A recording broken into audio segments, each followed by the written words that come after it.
Hello, I'm Bood and welcome to episode 8 of my Road to Anywhere Journeyman series. Again, thank you for coming back. If you come back again for this, you're a superstar. This series has been so popular for a channel like mine. On my kind of level, it's been great. And everyone who keeps coming back for this once a week series, honestly, thank you. It's brilliant. I can't believe. I didn't think anyone would like it, but you seem to. The last one, probably one of the most popular yet, so honestly, thank you very much. And if you are enjoying it, don't forget, hit the like button. You're helping me, you're helping my channel, you're helping my series, and I appreciate every like, every comment, and every view. And if you're bored, why not go and check out my Denton Villa series? It's getting good, honestly, I promise. It's getting bloody brilliant, thank you very much. Right, last episode, I had a new job. We're at Marseille in France. I'm super excited. I love Marseille, great team. It's a team I've always liked and admired. I took over a great squad. We added some pieces. I nicked some players. We signed a couple of players from my old team, Salernitana in Italy.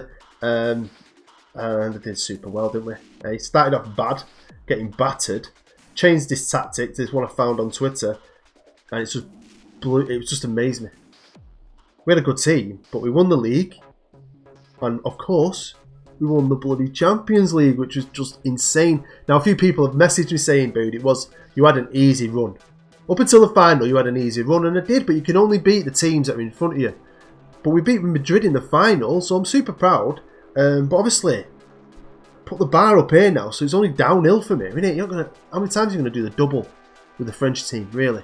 So this season is always going to be a challenge. A challenge to keep me excited, because I get bored when it gets too good. So we're going to have to wait and see what happens. Will I still be here at the end of the year? Do we have another successful season? I don't know. I'm going to share that with you right now. So let's get started. Let's start the episodes with the ins and the outs. There's been a few. A lot of them. I bought a lot of youth players actually. I scout. You probably know that by now. So I've signed quite a few youth players that I'm going to shout about. They've just got really good potential. I mean, even if I leave this club at the end of the season, I always like to leave my mark. I can't not do my job. I always play like I'm going to be here forever, even if I know I'm not. It's just how I play Football Manager. But anyway, last year I inherited a team with a great player that was Kevin Strootman. Right now, Kev, I knew he was a good player, but I didn't know he was this good. Still, at 35, right? He was club captain. He was great. He worked that new tactic. He worked perfectly in it. Great performances, scored goals. He commanded the team. He was great, right? But his deal was running out. And I might mention this, I couldn't sign him up. He wanted like a player coach thing. It just didn't work. So we started to have talks with an MLS team. I think it was Kansas. I think that's fell through. And I think at the minute, Espanyol are actually talking to him. So I wanted to go on and do great things. I'd have kept him if I could, even at his age, just because he was so good in the tactic. So obviously, we needed a Strootman replacement. And that was, shock horror, a wonder kid. There's too many. Sports Interactive. There's too many. I remember you used to get like 2 in each position, and if you got your hands on one, it was like, yeah, you'd be phoning your mate up. Got a freaking wonder kid left back. There's too many. It's conspiracy theory. I've talked about this on other things, but I really believe this year they've made the game a little bit easier. I think they're trying to target a newer, younger audience. New players come into this game and they struggle. If you're like me and you played it for years, each year they add a bit. So you learn that new bit, but you already know all the old bits, right? Loki Doki's talks about this. His nephew tried to get into it, and it's too much information at one go. If you're new to the game, it's a lot to take in. But if you make the game a little bit easier, if you make it great to find young superstars, you play the game, you're like, bloody hell, I'm brilliant at this, I love it. I'm going to play it again and play it again. You're going to get new people in, and a lot of people in the community that I'm a part of believe that. Even Second Yellow Card, you've probably heard of him, big YouTuber, one of the biggest in the community. He did it. He talked about it recently how it's a lot easier.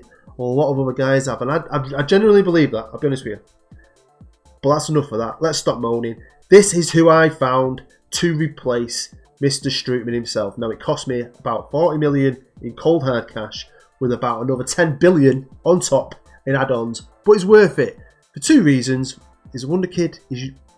3 reasons. He's a wonder kid. He's young. He's good. 4 reasons. And he's French, which is brilliant. So yeah, happy as Larry to have this guy. because he's going to be a bloody brilliant player. Also to leave was my left back, sort of my backup left back. I signed a good young player from Milan, and I found a good young player who I'm going to show you next. And this guy, obviously, was more of a backup last year. And he had a big contract. I mean, he's signed for another team in France, but he's only on 39 grand here. He was on a lot more with us.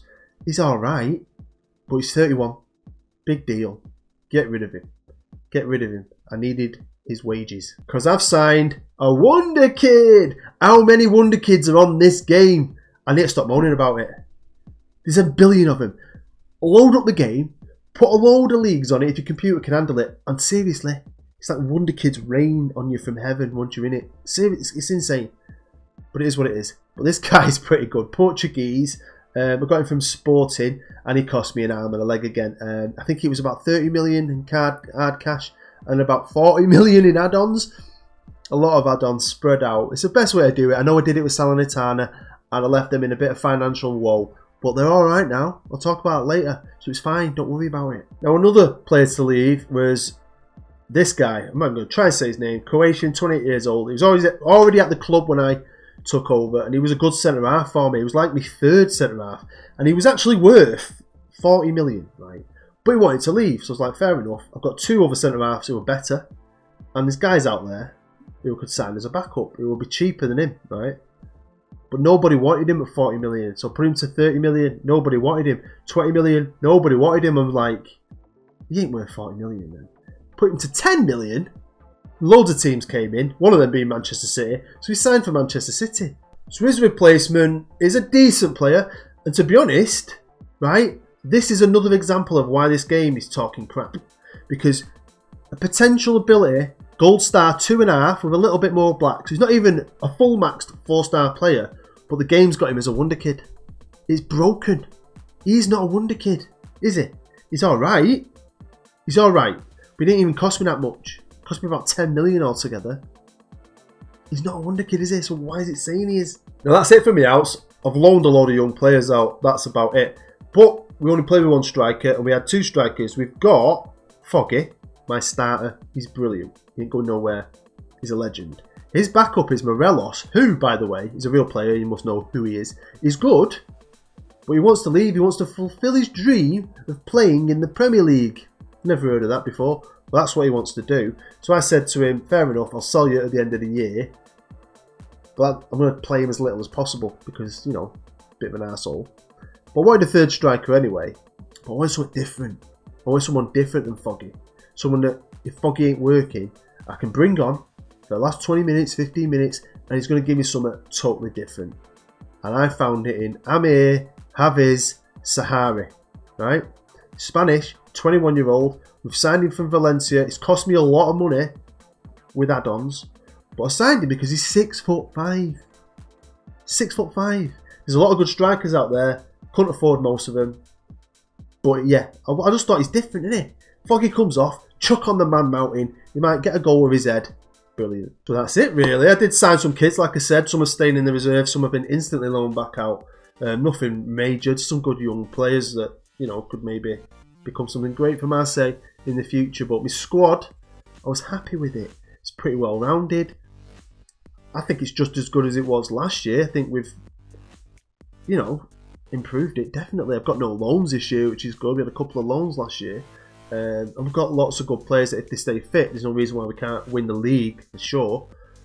Champions League, you never know with that, do you? You never know. But us winning the league last year actually was the cause, I reckon, of a couple of big heads getting chopped off and rolling off. And the first head to roll was Roberto Mancini, obviously.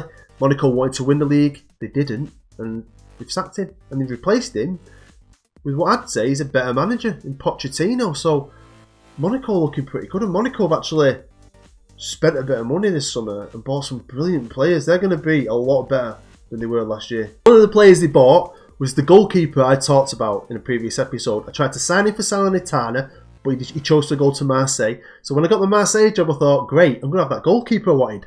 But they just sold him to Leipzig. Well, Monaco have just signed him from Leipzig. I think he's a great goalkeeper. It's just as good as the ones we've got, probably a little bit better. But the biggest head to roll was Jose Mourinho. They've sacked Jose Mourinho. At the minute, Thiago Motta is in charge. He does get replaced by a pretty good manager, and I'll show you that later. But this is the start of the season, and they haven't replaced him yet, right?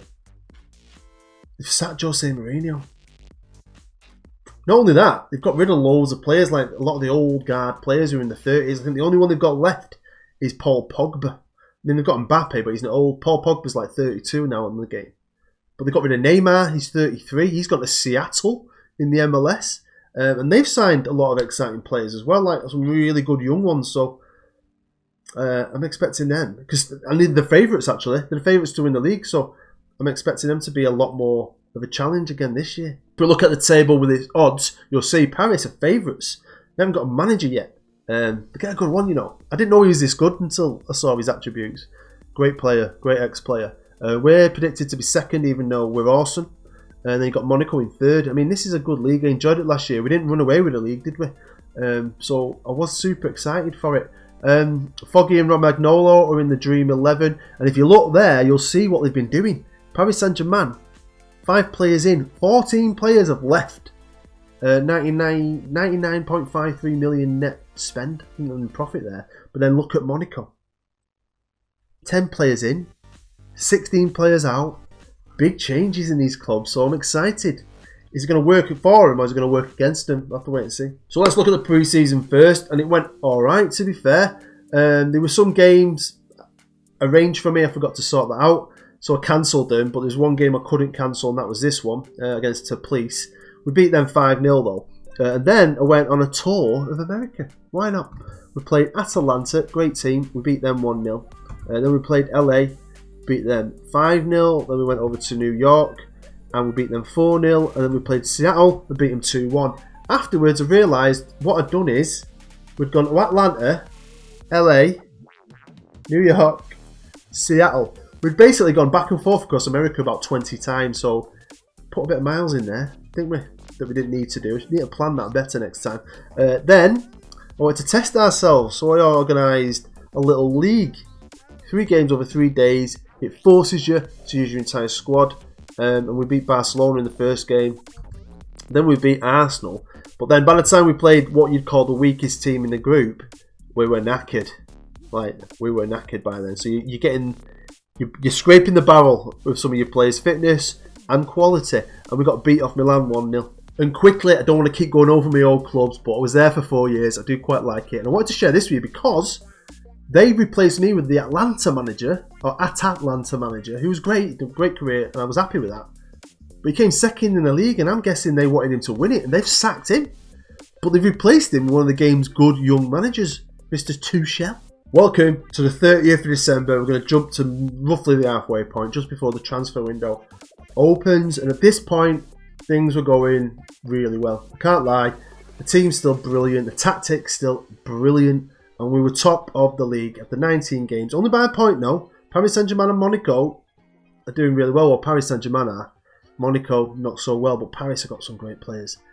I think more I looked into them as a team, they got rid of a lot of old players.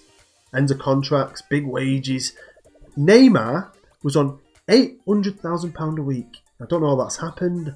Has he got like a yearly wage rise? But 800 grand a week, that's freed him up some money, and they have bought some cracking young players. So the league's been going great. Can't complain. The tactics working amazing like it did last year.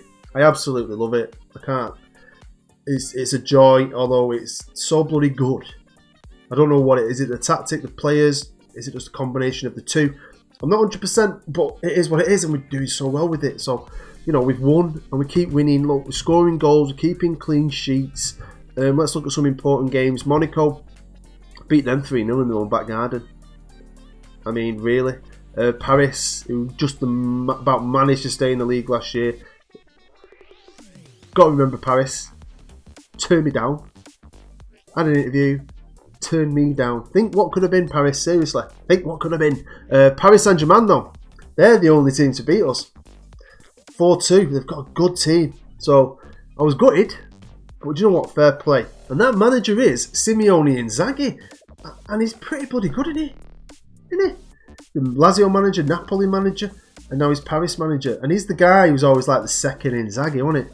It's his brother that everyone always remembers as players, but as a manager, he's very good.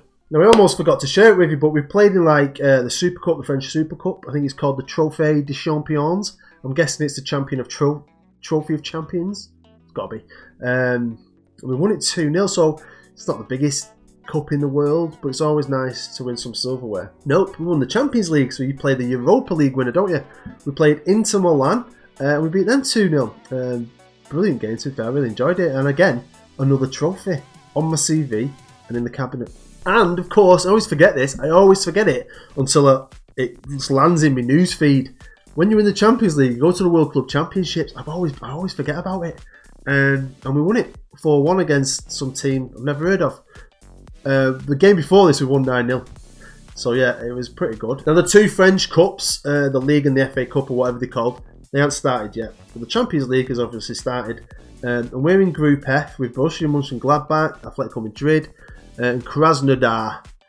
So, you know, I was expecting to get out of it. Us and Madrid, maybe. First game, Borussia beat 1-4-2. Then we beat Madrid in their own place 3-1, which is a great thing. I was warned about Griezmann. He's still knocking about, but he didn't cause us any issues. We absolutely battered Krasnodar. Struggled a bit at their place, but we still picked up the win, which is important. Then we drew with Gladbach, and then we drew with Madrid. But it's all alright. If we check out the squad, it's arranged by average rating. At the minute, got no real issues, no major injuries or anything. It's like I feel really lucky. Best player is in fact my right back, and I've never even signed him. He's a right back I inherited, and he has one of the best names in the world. It's Frenchman. He's 21, and he's called Prince Abdoulaye. I wonder if he's an actual prince. I love that. Love it. But he's actually, stat-wise, my best player. And he's been brilliant. Second player on my average rating list is one of my own. I've signed him a million times now. He's been at 3 teams with me. Livorno, Salernitana, and now Marseille. And he's been great this year. His value's going up. His ability is going up still. He's 23 years old. And yeah, I've got a lot of love for this kid. And the third best player on the list at the halfway point of the season is another one of our own. One of my own. He's like my son. And it's Andrea Foglia, or as we affectionately call him here at Marseille, Foggy. I love a bit of Foggy. He's been brilliant. He has been brilliant. 13 goals in 14 games in the league. Scored in all competitions. And my fourth best player is my new left back, Mr. Vladimir Barbatos. Portuguese. He's a great player. He should have more caps for Portugal, because I can't see him having a better left back than this kid. And the fifth best player is Faith. I can't say his second name. I just think of him as Faith. And he's brilliant. We signed him last year, but this summer and this year, he has just gone. I mean, this summer, he went from very, very good to amazing. Look at his ability. Now you think I've got Romagnoli on the left and this guy on the right with Foggy at the front. You can see why we do well. But I think the same old patterns are happening. I get giddy, I sign some players, I stretch out the finances, and maybe I've gone a little bit too far, but I don't think I need to do much to this team now. It's a young team, and I think like Salernitana, if they had a year off, like Salernitana did last year, they sold 3 players, didn't they? And loaned some players in. And I think they've recovered now. So, I know we're in the red, but by the end of the year, if we can win the league and we do well in the Champions League, all the money will roll in still. Well, I thought we'd jump 3 months more into the future, and it's now the 30th of March, and nothing's really changed. We've still only lost 1 game. It's just a walk in the park. But Paris is staying with us. We're amazing, but Paris are amazing still. So Paris are like, really? Really, Marseille? 3 points in it. Just 3. Foggy is by far the best striker in the league. 28 goals at this point. Mbappe is trailing behind him with 19. I've got the 3 highest average rating players in the league. So you've got Barbatos, my left back, Foggy, my striker, and Romagnoli, my left back. Assist charts is my 2 wingers at the top. We're so dangerous. Look at the results, you'll see I've won 1-1-1-1. It's been easy. But my next game coming up was against Paris, so it'll be interesting to see later what happened in that game. Because I think if we win that, we win the league. If we lose it, we're equal and it's game on. Well, when it comes to the Coupe de League, we're still in it. We've got Monaco next, big challenge, but Monaco are alright this year. I mean, if they sacked the manager last year for not winning the league, they're probably going to sack Pochettino, but give him time. Great manager. And when it comes to the French Cup, we're still in it, which is great. I think we got knocked out at this point last year by Nimes. This year we've drawn Saint Etienne, who are like a legendary team in France. I think they used to win the league all the time back in the old days, I think. I remember beating them once years ago. I didn't realise the kind of history they had. Up until that point, easy peasy. 4-0 against them. And then a team I have definitely never heard of. Look who we drew in the Champions League. First knockout round, leg 1. Oh, talk about emotional. I didn't want to knock them out. Why can't someone else knock them out? And my first game was away at my old stomping ground. I love Salernitana now. I'd never heard of them. I can't lie, I'd never really heard of him. I've probably seen him about, never paid him any attention, but you know this game, you spend a lot of time at a club, you fall in love with him, and we did something special there, I think. But when they came to our place, they put up a bit of an effort. We were never going to get back into it, I don't think. We were too good. And I thought we were going to nick it 1-0, and they got back into it, so fair play to them, because we absolutely battered them again. In our quest to retain the Champions League, which is hard to do, it'd be pretty special if we could, we drew in the quarterfinals Liverpool, so I've not played it at this point, who were managed by Pep Guardiola. But unlike 3 months ago, my squad's starting to feel the effects. We've got Leon, he's got an injury, got a few players that start getting tired, a few players with knocks. We're starting to feel the pressure of the amount of games we've played this year. You know, you've had the Super Cup, we've had the Euro Cup against Inter, you've had the World Club Championships, we've got 2 French Cups, the Champions League, the League. It's too much. It's like so much football I've had to play this week. And the finances, a lot of them players are signed had huge add-ons and been paying out for them. So in 3 months we've gone from £7 million in debt to £33 million in debt. I mean, the good thing is at least we own our own stadium, don't we? Do you remember? We own our own stadium. And I have spent a lot of money. We've got a huge staff. I've been sending staff on coaching courses. I've been sending my squad on leadership courses, a lot of them. And we've been improving the facilities more and more, so it's a good thing. Marseille are okay. I just think if I stay here this summer, I just think maybe I'll have to just not buy anyone and kick on with the same squad. Well, welcome to the 1st of July. Let's find out what happened. You can probably see what happened in the league if you know how to look at that league history graph. But we've got loads to run through. I've got some stuff to talk about. I'm in 2 minds. When it came to the league, we won it. We've done back-to-back League 1 championships. So, really happy. I mean, Paris were great. Look at that. No one can touch us. No one. Monaco were miles behind us. Monaco were lagging massively. But Paris did a huge rebuild. Got rid of a lot of older players. Brought in a lot of good young players. Good young manager. And any other year, they'd be winning the title. They only lost 1 game, drew 3, and had 105 points, but we had 109 points. Well, I've reversed the dates so you can see it. So my massive fat head is blocking the way. And obviously, last time I showed you, we're about to play Paris. Well, we beat Paris 2-1 at home. Goals from Foggy and May. Mario Meyer, who's a great young player, by the way, has come pretty good. Well, he's turned to a decent player for me, to be fair. Got a big future at Marseille. And then we won every single game until the last one to lose, but we'd already won the league. I just think it was a final game. It was like we'd done that much winning. It was like, eh.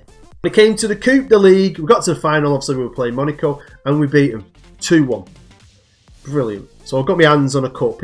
It's not the greatest cup. I mean, Jose Mourinho won this last year. I still got the sack. I ain't getting the sack. But it's just nice to, win them all. So I've won the league. I've won the Champion de Trophée, whatever it is, the Super Cup.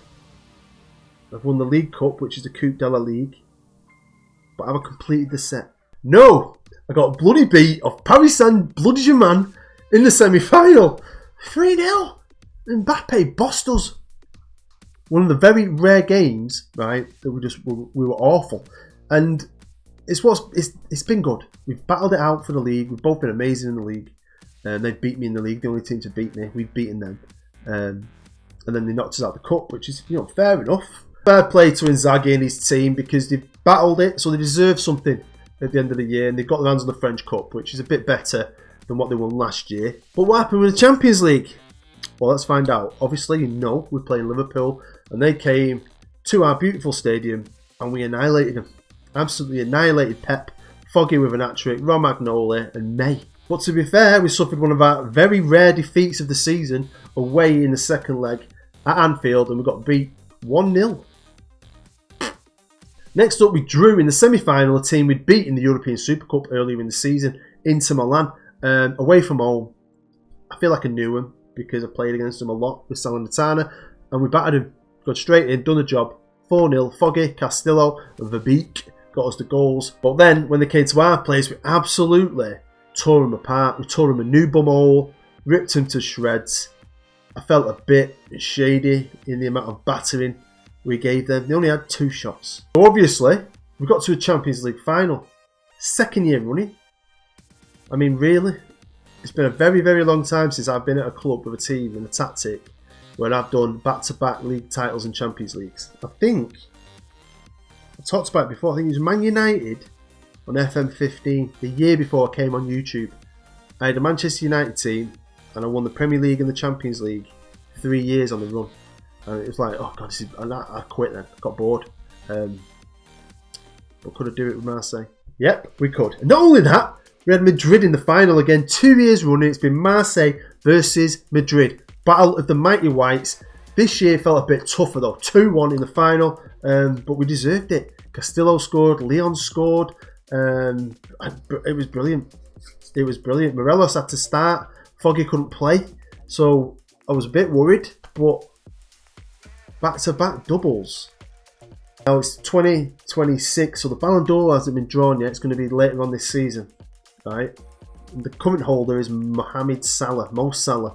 Harry Kane's won it a couple of times. Salah's won it a while back. Mbappe won it years ago. But I really hope that one of my players wins it this year. And I think they should. Finances-wise, looking at the new season, 1st of July, we've got £91 million in the bank. We've got a bit of investment. We won prize money. I've not sold anyone. The squad's exactly the same. Done no deals at this point. So I'm happy, really. I don't even know if I'm going to have to spend anything. I might just buy a couple more youth players, maybe, because back-to-back.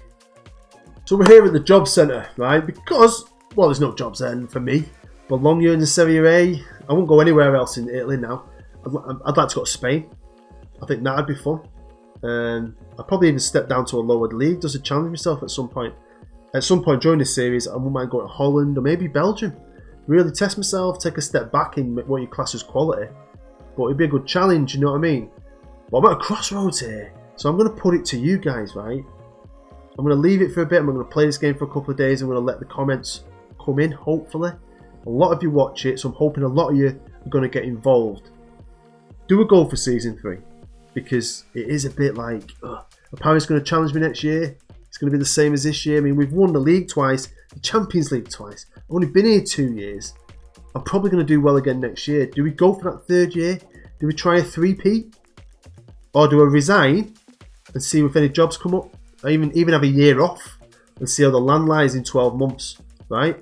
So let me know. Do I stay or do I resign? So there we go. That is the end of episode 8. Thank you very much again, like always, for coming back for this series and supporting it, watching it, and hopefully smashing a like button for me. Like I said, get involved down below. Where do you want me to go? Do you want me to stay right here in Marseille and try a 3-peat, or do you want me to follow that road sign and hit that road and go on an adventure? You never know where it's going to take you, do you? And hopefully you're going to come back for episode 9 to find out. And hopefully you're going to check out all my other content, smash the like button, and have a great day. You've been amazing as always. I've been Bood. I'll see you next time.